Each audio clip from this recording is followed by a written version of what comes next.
akan sama-sama kita ni i'tikaf. Bismillahirrahmanirrahim. Nawatul i'tikaf fi hasan masjidus sunnati lillahi ta'ala. Al-Fatihah. A'udzubillahi minasyaitonir rajim. Bismillahirrahmanirrahim. Alhamdulillahi rabbil alamin. Ar-Rahmanir Rahim. Maliki yaumiddin. Iyyaka na'budu wa iyyaka nasta'in. Ihdinas siratal mustaqim. Siratal ladzina an'amta 'alaihim ghairil maghdubi 'alaihim waladdallin. Alhamdulillah. Alhamdulillahi rabbil alamin wassalatu wassalamu ala asyrafil anbiya'i wal mursalin wa ala alihi wa ashabihi ajma'in. Subhanaka la ilma lana illa ma 'allamtana innaka antal alimul hakim. Rabbi shrah lana sudurana yassir lana umurana wahlul 'uqdatam min lisanina yafqahu qawlana. Rabbi yassir wa la tu'assir ya karim. Amma ba'. Bagi tuan imam, tuan Bilal, tuan Siap, tuan pengurusi, jawatan kuasa serta tuan-tuan, puan-puan, muslimin muslimat rahimakumullah. Alhamdulillah. Syukur kepada Allah Subhanahu wa taala. Kita sekarang hari ni 12 Rabiul Awal. Biasa kita di Malaysia ni menjadikan hari ini sebagai hari memperingati kelahiran Nabi sallallahu alaihi wasallam. Spesialnya hari ni cuti. Pada kelahiran Nabi SAW, Malaysia satu Malaysia cuti. Itu spesialnya Malaysia ni, Dan biasa juga bagi kita akan menjadikan ini tarikh untuk kita merenung, dan juga melihat sirah Nabi SAW. Bukan kata setahun sekali, kita memperingati ini sepanjang masa. Cuma dijadikan agak spesial.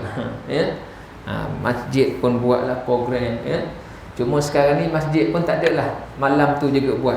Kita ambil dalam masa-masa yang kita ada ruang dan peluang. Ini bila tuan tadi? Belum mesyuarat lagi. Itulah. Dia mesyuarat tu sekejap je tu. InsyaAllah masjid Kampung Sawah ni pun akan buat juga, Kampung Sawah Sunggala ni. Tuan-tuan, kita sambung dalam kitab Khuluqul Muslim ni, dalam bab jujur. Kita sambung lagi. InsyaAllah malam ni kita habislah bab jujur ni. Tak banyak, 5 muka surat je lagi. Nak perhabiskan bab ni saja. Baik. Pada masa Rasulullah masa hidup, baginda pernah berjanji kepada Jabir bin Abdullah, dalam bab jujur ni bagaimana nak kita sebut tentang bab kita tunaikan janji kita.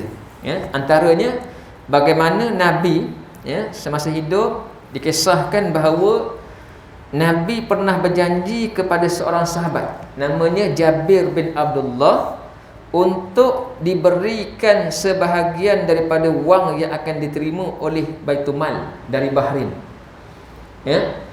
Nak beri sedikit sumbangan. Maknanya ada peruntukan dah sikit nak beri pada sahabat yang bernama Jabir. Tapi syaratnya kena tunggu dulu, sebab peruntukan tu belum turun lagi. Nak bagi peruntukan tapi peruntukan belum ada lagi. Sebab apa? Sebab menunggu duit yang diterima daripada Bahrain. Bahrain, negara Bahrain akan menyalurkan infak mereka kepada Baitul Mal. Jadi sebelum terimanya daripada Bahrain tu, Nabi berjanji nanti nak bagi. Tetapi baginda tak sempat nak bagi. Baginda wafat sebelum menunaikan janjinya. Setelah masa berlalu, Khalifah Abu Bakar As-Siddiq, Abu Bakar dilantik sebagai khalifah 2 tahun. Memegang jawatan sebagai khalifah 2 tahun je, tak lama. Maka ketika itu Khalifah Abu Bakar pun terima wang dari Bahrain tadi seperti yang dijanjikan. Ketika itu Khalifah Abu Bakar berseru mengingatkan kaum muslimin, barang siapa pernah berjanji dengan Rasulullah, maka datanglah kepada kami. Maknanya walaupun Nabi janji, Nabi tak sempat tunaikan, tapi janji tersebut tetap ditunaikan oleh para sahabat. Maknanya walaupun begitu, janji itu tetap ditunaikan. Cuma ketika itu takdirnya Nabi tak sempat. Dia ada lagi peristiwa lain. ada lagi peristiwa lain yang Nabi berjanji, tapi janji itu ditunaikan oleh sahabat. Contohnya dalam peristiwa hijrah. Ya, dalam peristiwa hijrah, satu kisah yang masyhur. Ya. Setelah Nabi keluar daripada daripada Gua Sur, kan Nabi berlindung dengan Abu Bakar dalam Gua Sur selama 3 hari. Ya. Selepas itu, bila dah reda musyrikin ni daripada cari Nabi dengan Abu Bakar pun keluar dan bergerak menuju ke Madinah, kan? Mengikut jalan yang jarang dilalui, dan orang tak sangka Nabi ikut jalan tu. Jadi orang yang memburu Nabi tak jumpa. Tetapi takdirnya ada juga seorang yang berfikir seperti Nabi. Ya, strategi Nabi ikut jalan lain yang jangan orang lalu. Jalan tu sunyi, jalan tu tak biasa orang lalu. Ya. Ikut jalan tu untuk keselamatan. Tetapi ada pula seorang musyrikin yang berfikir macam tu. Orang lain ikut mencari Nabi, ikut jalan biasa yang dilalui oleh orang nak menuju ke Madinah, tapi dia ikut jalan lain. Siapa dia? Dinamakan sebagai, dalam kisahnya sebagai Suraqah bin Malik. Ya, Suraqah bin Malik. Dia ikut. Akhirnya dia jalan-jalan, dia cari, jumpa, dia nampak daripada jauh Nabi. Nampak Nabi dengan Abu Bakar dan Abdullah, penunjuk jalan. Ya, dia kejar. Tetapi dalam kejar ni tu, beberapa kali kaki kudanya terbenam dalam tanah, termasuk umpama masuk dalam lubang. Tapi bukan ada lubang, terbenam dalam tanah, dia jatuh. Kudanya jatuh, dia pun jatuh. Dia naik balik, kejar lagi, jatuh lagi. Akhirnya sampai kepada Nabi dalam keadaan dia dah lemah dah, sebab asyik jatuh dia, kan? Jatuh kuda ni bukan ringan-ringan, boleh mati orang, kan? Dalam keadaan memecut itu, tiba-tiba jatuh. Bukan sekali, beberapa kali. Ya? Sampai pada Nabi dia tak ada kuasa dah, tak ada tenaga dah. Ya? Lembek dah. Maka Nabi tanya kepada Suraqah, apa yang dijanjikan oleh musyrikin kepada kamu? Ganjaran untuk tangkap aku. Kan? Ganjarannya apa? 100 ekor unta kepada siapa yang dapat tangkap Nabi. Ya? Maka Nabi kata, Suraqah, mau tak kamu kalau aku beri kepada kamu? Ya? Aku beri pada kamu gelang yang dipakai oleh Kisra. Kisra tu siapa? Maharaja Parsi. Masa tu Parsi masih lagi kuat lagi. Dia masih lagi satu negara besar lagi. Ya? Sedangkan Nabi janji gelang yang dipakai oleh Kisra. Ya? Itu Nabi janji. Dan ketika zaman Nabi, Parsi tak jatuh lagi ke tangan Islam. Parsi jatuh bila? Dalam zaman Sayyidina Umar Al-Khattab. Yang bermula dengan zaman Sayyidina Abu Bakar. Zaman Nabi pun dah bermula peperangan dengan Parsi. Bermula zaman Nabi lagi dah bermula, ya, dengan Parsi, dengan Rom. Masuk zaman Sayyidina Umar Al-Khattab, barulah Parsi jatuh.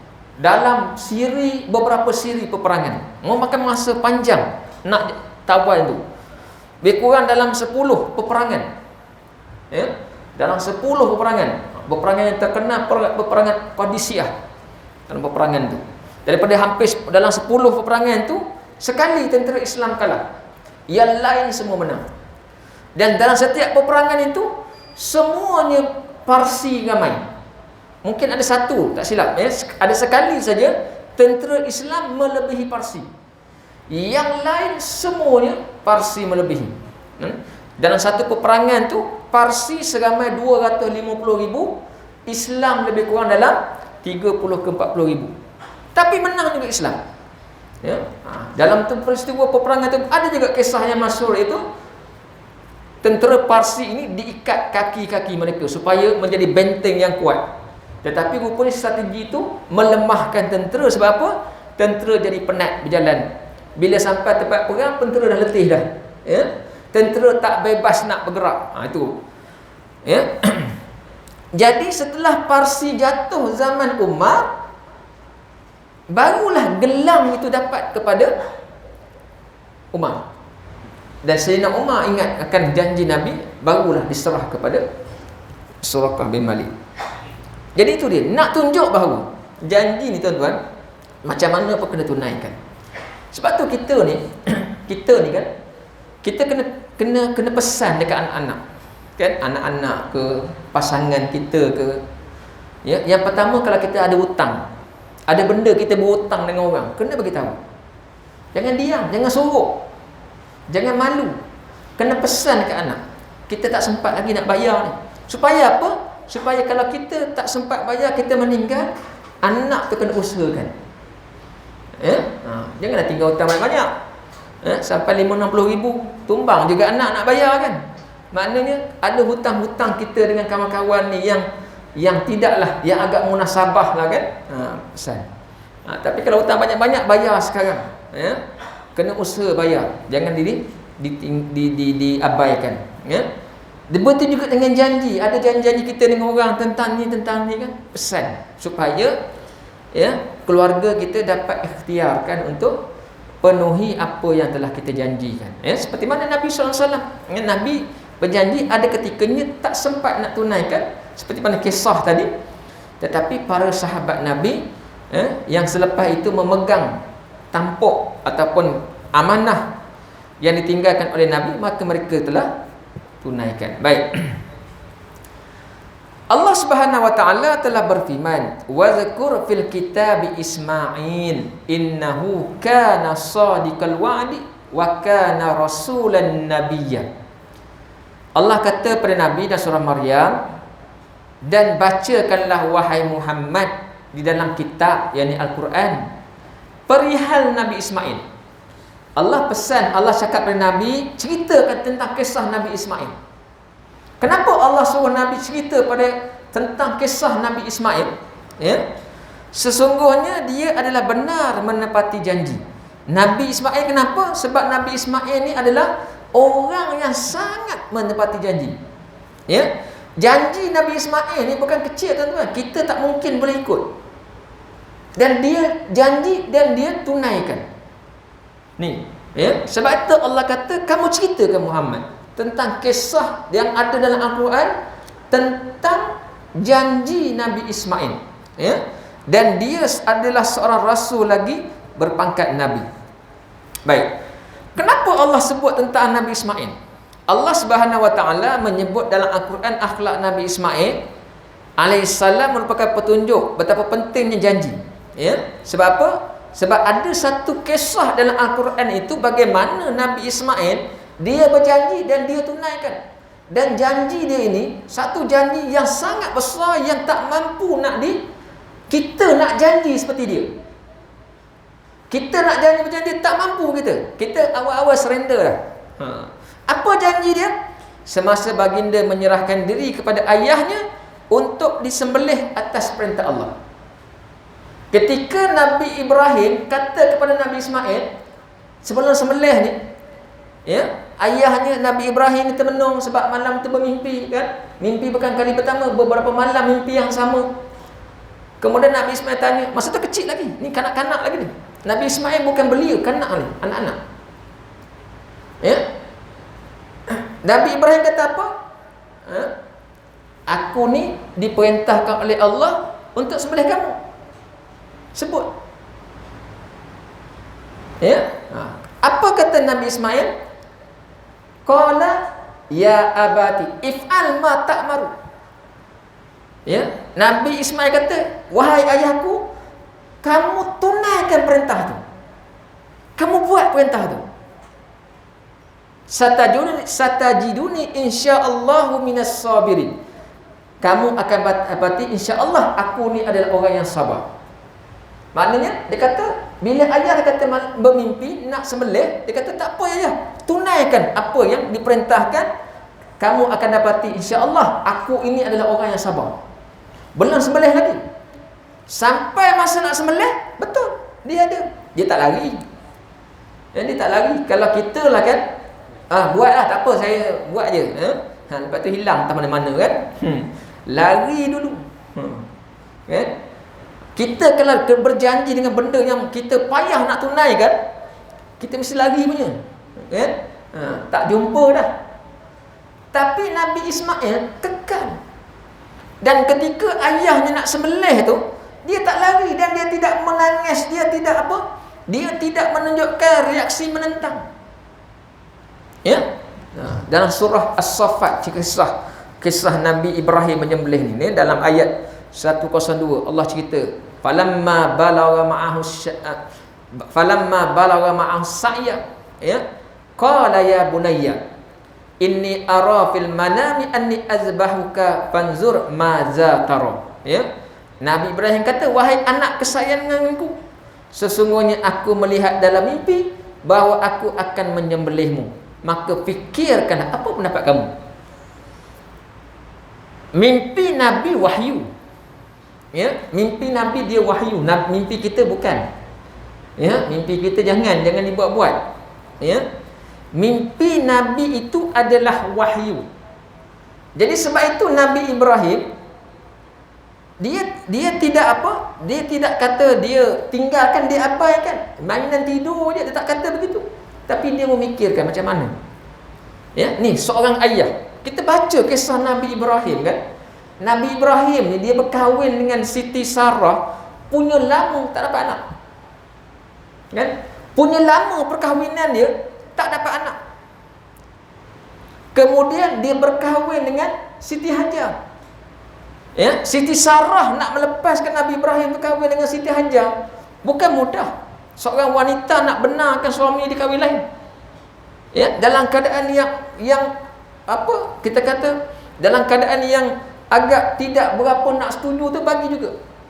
Dan bila berkahwin dengan Siti Hajar dapat anak. Takdir Allah dapat anak, ya. Nabi Ismail alaihissalam. Allah uji Nabi Ibrahim ni nak tunjuk umpama kita lah. Kita ni dengan keluarga sayang sangat kan. Dengan orang rumah, dengan anak-anak, dengan cucu ni sayang sangat ni.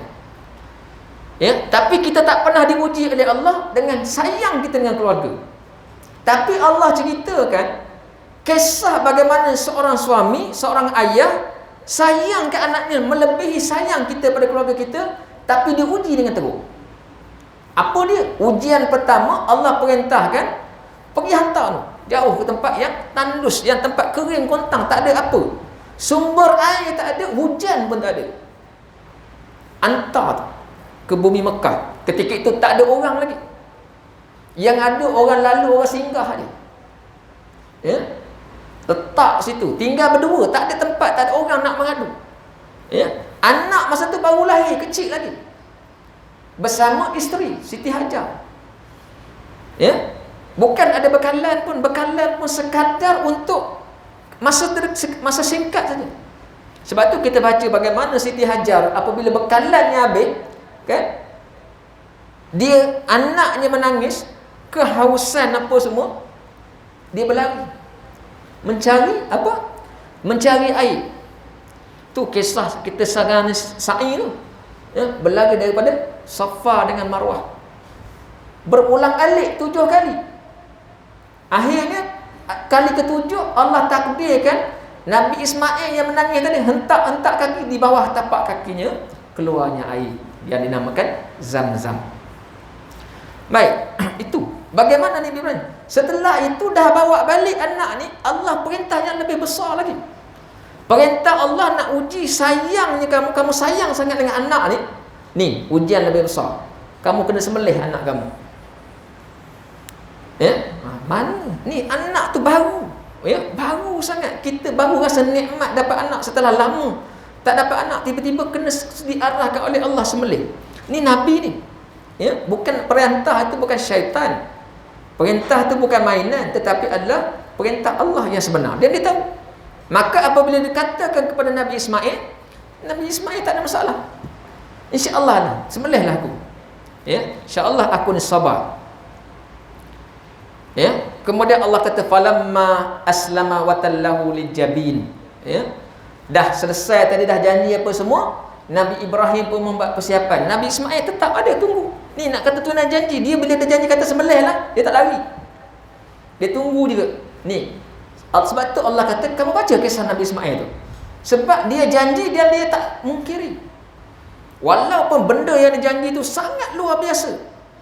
Sangat luar biasa. benda yang kita tak mampu nak tunaikan.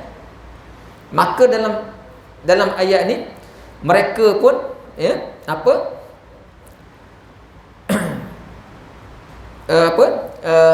keduanya berserah bulat-bulat. Falamma aslama, berserah bulat-bulat, berserah diri kepada Allah, watallahu lil jabin. Dalam tafsir Ibnu Katsir sebut watallahu lil jabin ni, maka Nabi Ibrahim pun dia telungkupkan anaknya, dia baringkan Nabi Ismail atas pelipis ni, maknanya dia telungkupkan. Sebab apa telungkup? Sebab tak sampai hati nak tengok muka anak yang nak disembelih.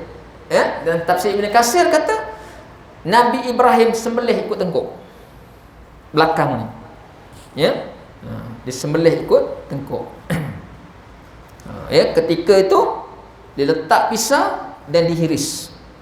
Dalam kitab Ibn Katsir tu, saya sempatlah tengok kan tafsir dia macam mana kisah ni. Diceritakan bahawa ketika Nabi Ibrahim hiris tu, kita dengar kisah bertukar jadi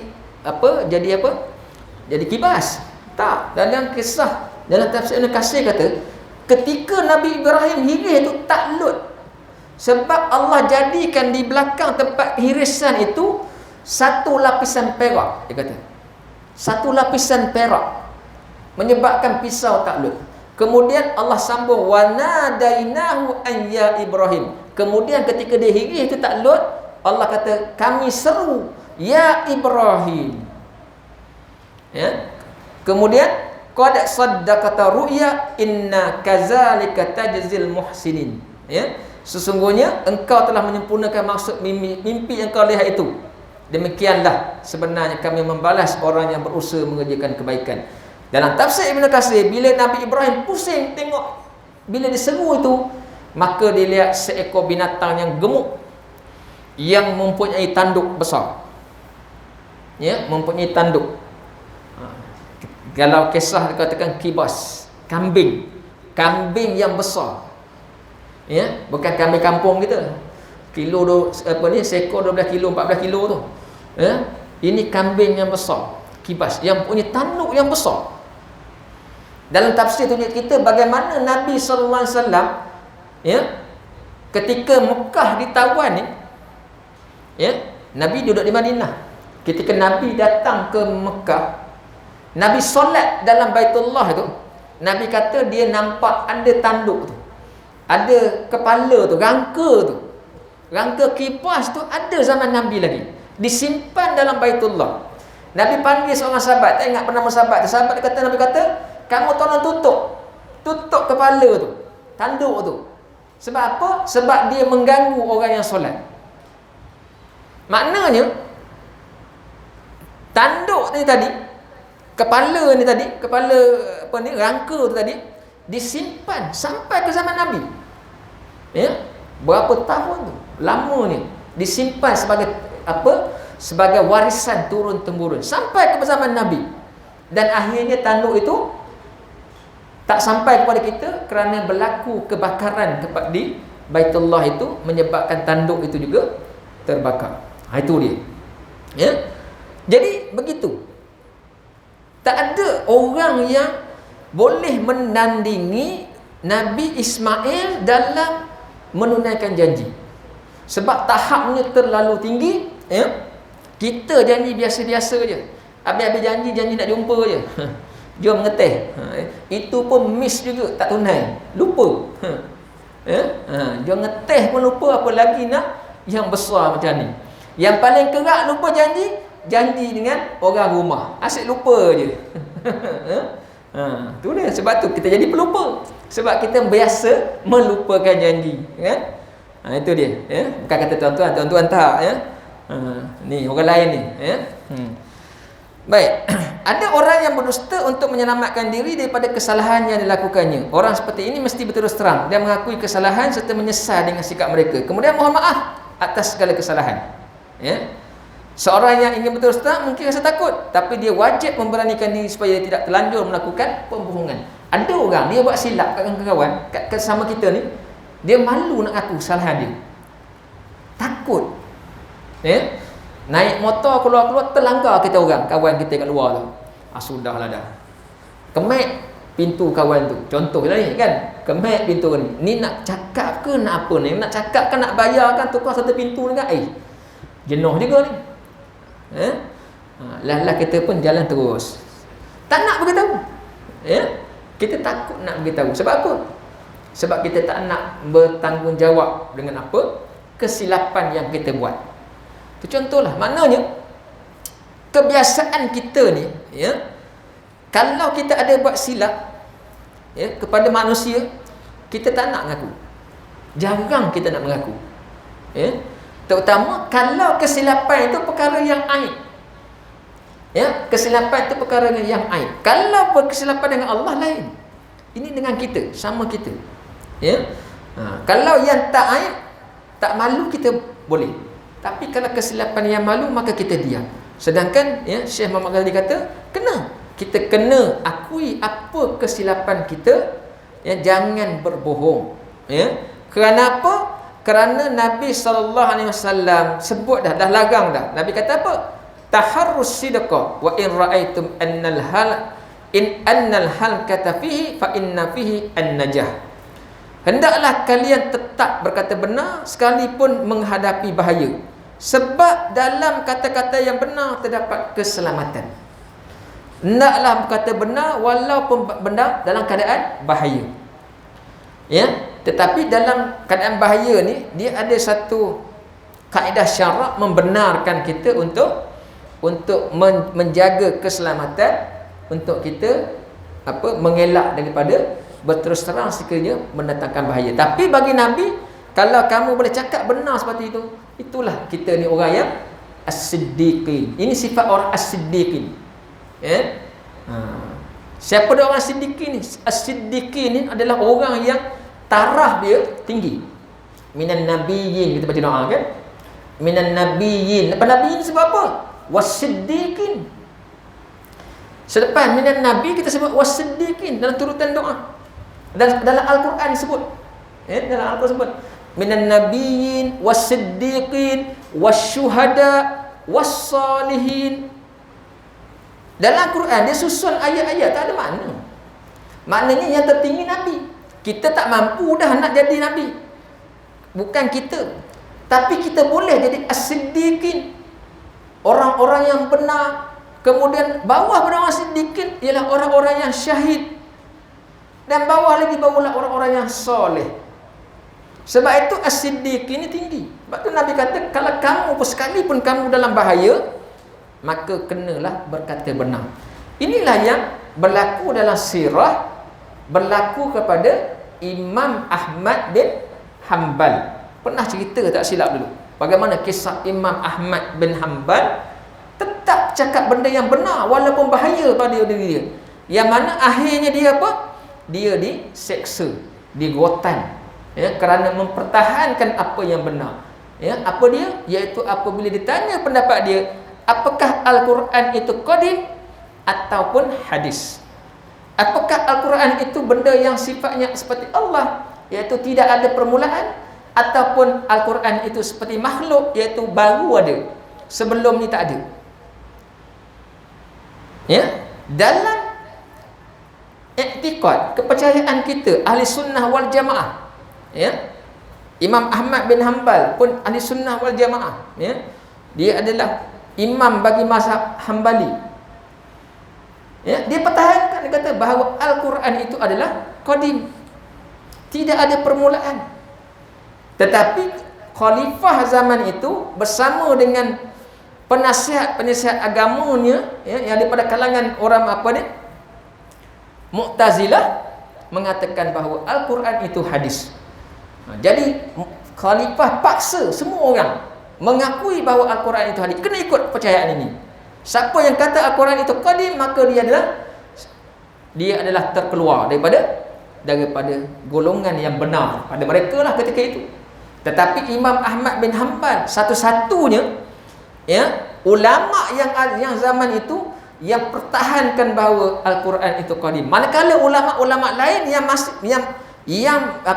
meyakini bahawa Al-Quran itu qadim, tetapi mereka kerana keselamatan bersetuju dengan pendapat khalifah bahawa Al-Quran itu hadis. Ya. Sebab itu namanya haram, namanya masyhur, ya. Sebab kerana benar, ya, walaupun dalam bahaya. Dan akhirnya apa? Akhirnya dia dihukum sebat, dipenjara dan dihukum sebat. Ya, dihukum sebat. Ya. Dan disebat, disebut hampir 1000 kali sebatan. Ya, diseksa begitu. Baik. Rasulullah SAW bersabda lagi, idza kazabal amdu taba'adal maliku anhu mailan min natni man jaa. Hadis riwayat Imam At-Tirmizi. Pada saat seorang hamba Allah berdusta, ya, kita ni bila kita bercakap bohong je, ya, Nabi kata bila kita ni tengah bercakap, bersembang ke apa, kita berbohong, malaikat akan menjauhkan diri dari hamba itu. Bila kita sebut je benda bohong, malaikat tak dekat dengan kita dah. Dia lari dah tinggalkan kita. Ya. Kita ni sentiasa ada malaikat sama kita. Ya. Bila kita lahir je ada malaikat yang ditugaskan ikut kita. Ya, bukan setakat roket antik tu, malaikat lain. Ya. Jadi malaikat akan cari. Kenapa? Kerana tidak mahu mencium bau busuk yang datang dari dusta ni tadi. Maknanya bila kita bohong saja, maka busuk pun terkeluar. Bau busuk terkeluar. Kita tak bau, orang sebelah kita tak bau, tapi bau ini dicium oleh para malaikat, menyebabkan mereka pun tinggalkan kita, jauh. Itu dia. Ya? Jadi kalau banyak sangat berbohong, tegurlah malaikat tinggal. Ya? Asyik berbohong saja. Berkata benar mendorong seseorang menjadi manusia yang baik, maka berhati-hatilah. Kerana setiap apa yang diucapkan akan memancarkan cahaya kebenaran dalam hatinya. Sebagaimana firman Allah. Kalau kita cakap benar, maka hati kita ini akan terpancar cahaya. Ya? Sebab itu kalau orang yang setiap cakap benar, dia akan jadi lebih lembut. Dia akan jadi lebih sabar, lebih tawaduk. Sebab apa? Hatinya akan cantik. Ya. Allah sebut dalam surah Al-Ahzab. Allah sebut, ya ayyuhallazina amanu taqullaha wa qulu qawlan sadida yuslih lakum a'malakum wa yaghfir lakum dzunubakum wa may yuti'illaha wa rasulahu faqad faza fawzan 'azima. Wahai orang yang beriman, bertakwalah kepada Allah dan katakanlah perkataan yang benar dalam segala perkara, supaya dia memberi taufik dengan menjayakan amal-amal kamu dan mengampunkan dosa-dosa kamu. Dan ingatlah sesiapa yang taat kepada Allah dan Rasulnya, maka sesungguhnya dia telah berjaya mencapai sebesar-besar kejayaan. Mana kalau kita bercakap, perkataan kita bila diuji sama ada kita boleh berbohong, ketika tu kita ada peluang nak bohong, tapi kita tak bohong, kita bercakap benda yang betul. Ya? Kita ada peluang kita nak ambil kesempatan kan, ada peluang untuk berbohong, tapi kita tidak meneruskan pembohongan tersebut, kita bercakap yang benar. Allah kata Allah akan beri taufik kepada kita. Allah akan beri taufik. Dan juga apa? Dan Allah akan hapuskan dosa-dosa kita. Dosa-dosa kita yang banyak selama ni, Allah pun kurangkan, keluarkan, padamkan. Maknanya tuan-tuan, dosa ni, kecuali dosa besar, dosa-dosa kecil kita banyak. Dosa besar dia perlukan taubat. Dosa kecil, dosa kecil ni bila kita buat amal soleh pun dah cukup, dosa itu akan diampunkan. Banyak benda-benda yang kita buat. Kadang-kadang dulu masa zaman-zaman muda, zaman-zaman kerja dulu, kita ada benda-benda yang kita ambil yang bukan hak kita. Kita ada ambil benda-benda yang bukan hak kita. Tempat kerja kita kan, tempat kerja kita ambil benda itu dikira dosa. Kalau cikgu ada kertas-kertas bawa balik kan, pen bawa balik, alat-alat bawa balik, itu bukan hak kita, tapi kita guna sebagai hak kita, maka di situ adalah dosa, dikira sebagai dosa. Tetapi kita nak pulang balik tak boleh dah. Katakan nak hantar balik ke sekolah lama, kita pernah lupa dah sekolah mana. Bukanlah lupa sekolah mana, kita pernah lupa dah berapa banyak kita ambil. Kita nak pulang dah payah. kaedah yang diajar, kita buat benda baik. Sekarang ni kita banyak bersedekah. Bila kita bersedekah, kita dapat pahala. Masa yang sama, Allah padamkan dosa-dosa kecil yang kita buat dulu. Itu cara dia. Ya, satu lagi kaedah dalam kaedah fiqh sebut, kita ada hutang dengan orang, tapi tak jumpa dah orang tu. Dah putus dah hubungan. Ni zaman dulu-dulu 70-an, 80-an kerja dulu. Tak tahu dah orang tu hidup ke ataupun dah meninggal dunia. Kita ada hutang dengan dia. Zaman tu mungkin hutang 20 ke 30 ringgit kan. Nak bayar tu nak bayar kat siapa? Nak bayar balik hutang tu. Ya? Macam mana nak bayar? Ini hutang lama-lama ni. Ya? Kawan tu pun dah putus hubungan, tak tahu dekat mana. Anak dia pun kita tak kenal, tak jumpa. Macam mana kita nak selesaikan hutang tu? Ya, maka diajar kita sedekahkan hutang tadi kepada pihak tertentu dengan niat untuk kita membayar hutang dia, dan Allah akan bagi Allah akan kira itu sebagai infak dia.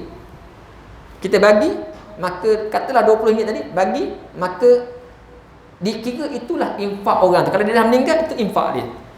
Ya, itulah infak dia. Sebab tu kalau orang yang banyak bagi hutang ni, jangan takut. Ya, jangan takut banyak hutang, orang beri hutang, jangan takut. Sebab manfaat tu akan dapat dari kita akan datang. Ya, seperti tadilah, kalau dia dah meninggal dunia, kawan yang berhutang tadi dia sedekah, maka infak sedekah tadi tu dapat kat dia. Padahal dia bukan ahli keluarga pun, ya. Kalau kita baca, kalau kita tahu selama ni pun, amal soleh tu ialah yang kita tinggalkan apa dia? Anak yang soleh, sedekah jariah, dan juga ilmu yang bermanfaat kan. Sedekah jariah kalau kita bagi, sekarang ni kita tak bagi, tapi orang tolong bagi kan, sebab dia ada hutang kita dulu. Ya, baik, tak sempat juga habis. Baik, sekali lagi lah, ya. Seorang Muslim dalam menunaikan tugas, ia bergantung pada kesungguhan. Apabila banyak melakukan kebaikan dan kebenaran, mereka pasti mendapat kemajuan dan kejayaan. Jika sebaliknya, mereka tidak akan memperolehi kejayaan. Ya, maknanya satu lagi dalam bab jujur ni, bila kita bekerja apa pun, ya, kita kena bersungguh. Dan juga dalam kesungguhan tu, mestilah kita ada buat benda yang baik dan juga benda yang betul. Bekerja ni, tuan-tuan semua bekerja. Ada orang bekerja sendiri, ada orang bekerja makan gaji. Kerja sendiri ke kerja makan gaji pun tetap kena betul, kena ada kebenaran. Mestilah benar. Kalau kerja makan gaji, dia patuh dengan syarat-syarat ataupun keperluan kerja dia. Kalau kerja sendiri, dia kena jujur. Kalau berjual, dia kena jujur dalam jualan dia. Kalau bertani, dia kena jujur ketika bertani dia. Ya? Kalau dia jual barang yang dia tanam tu, dia tak ada campur barang yang baik dengan barang yang rosak. Kalau dia campur barang baik dengan rosak untuk dapat untung, maknanya di situ tidak ada kejujuran.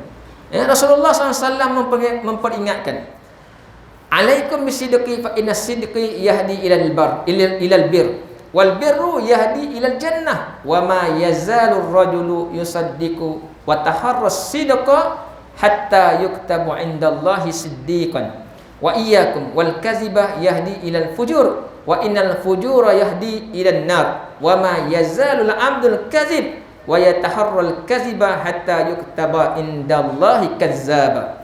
Hadis riwayat Imam Bukhari. Nabi kata, alaikum bisiddiq. Kamu semua kena sentiasa betul. Kena sentiasa bercakap betul. Kita semua ni Nabi kata, kena sentiasa bercakap betul. Kerana perkataan yang benar akan memperolehi kebajikan. Sebab perkataan yang benar akan memperolehi al-birri. Nabi kata. Birri ni apa? Birri ni adalah benda-benda yang Allah iktiraf sebagai kebajikan yang kita buat.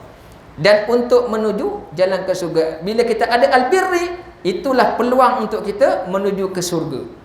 Orang yang tidak berdusta dan berpegang pada ucapan yang benar, tercatat di sisi Allah sebagai siddiq. Maknanya kalau orang yang tak pernah berbohong, yang sentiasa jaga perkataan dia tidak mudah berbohong, ya, dan sentiasa perkataannya adalah perkataan yang benar, maka Nabi kata dia akan dicatat sebagai as-siddiq. Seperti tadi kita sebut as-siddiqin. Ya, kita boleh tergolong dalam golongan as-siddiqin. Berhati-hatilah kalian, janganlah sampai berdusta, janganlah pula sampai berdusta. Apa dia? Jangan pula kita buat al-fujur. Lawan pada apa? Berkata as-siddiq tadi, ya. Al-kazib, ya, ataupun al-fujur. Ya. Jangan apa ni? Al-kazib. Jangan berdusta, kerana dusta akan menyeret kalian kepada derhaka. Sebab kalau kita berbiasa dengan perkataan, dengan perbuatan al-kazib, berdusta, kita akan jadi al-fujur, iaitu derhaka, ya. Dan durhaka akan menjerumuskan kalian ke dalam neraka. Seorang hamba Allah yang berdusta dan membiasakan diri berdusta tercatat di sisi Allah sebagai kazzab, Allah kata, ya. Kalau kita ni biasa sangat berbohong, kita tidak kisah dengan berbohong, bimbang kita ini ditulis sebagai kazzab, ya. Takat ni dalam sejarah dunia, ya, yang digelar kazzab ini ialah orang yang mengaku nabi selepas nabi. Siapa dia? Musailamah al-kazzab. Musailamah si pendusta ataupun bohong, ya. Kita tak nak macam tu. Kita tak nak nanti bila sampai di akhirat Allah panggil kita dengan gelaran al-kazzab, kan? Bila di akhirat besok di padang mahsyar, kita takut kita ini termasuk dalam ni kumpulan-kumpulan al-kazzab. Kita tak nak. Kita nak apa? Kita ini termasuk dalam kumpulan as-siddiq, ya. Orang yang benar, orang yang sentiasa berkata benar, orang yang sentiasa jaga, ya, dirinya, ya, dan cuba dan sentiasa mengelakkan daripada melakukan perkara-perkara yang tidak benar ataupun berbohong. Wallahu a'lam. Itulah malam ni, ya, sebagai peringatan dan juga panduan untuk kita. Moga-moga boleh menjadi panduan dalam kehidupan kita, ya, yang berbaki ini, ya. Mungkin sebelum-sebelum ni ada perkara yang kita pernah lakukan dan perlu ditinggalkan. Maka, ya, peluang yang ada yang masih tersisa ini kita gunakan untuk kita perbaiki supaya kita jadi semakin baik dan juga mendapat keampunan daripada Allah sebelum kita meninggalkan dunia ini, insya-Allah, ya. A'udzubillahi minasyaitonirrajim. Bismillahirrahmanirrahim. Alhamdulillahirabbil alamin wassalatu wassalamu ala asyrafil anbiya'i wal mursalin wa ala alihi wa ashabihi ajma'in. Ya muallima Ibrahim al-hikmata 'allimna, ya mufahhima Sulaiman fahimna. Fafahamnaha Sulaiman wa kullan ataina hukman wa ilma. Wa sakharna ma'a Daud al-jibala yusabbihna wa tayra wa kunna fa'ilin. Ya Rabb Sulaiman wa ya Rabb Ibrahim wa ya Rabb Musa wa Isa wa ya Rabb Muhammadin sallallahu alaihi wasallam. Akhrijna min zulumatil jahli wan nisyan bi rahmatika ya arhamar rahimin. Allahumma zidna ilma warzuqna fahma bi rahmatika ya arhamar rahimin. Allahumma rzuqna fahman nabiyyin wa hifzal mursalin bi rahmatika ya arhamar rahimin. Walhamdulillahi rabbil alamin. Subhanakallahumma wa bihamdika asyhadu an la ilaha illa anta astaghfiruka wa atubu ilaik. Bismillahirrahmanirrahim.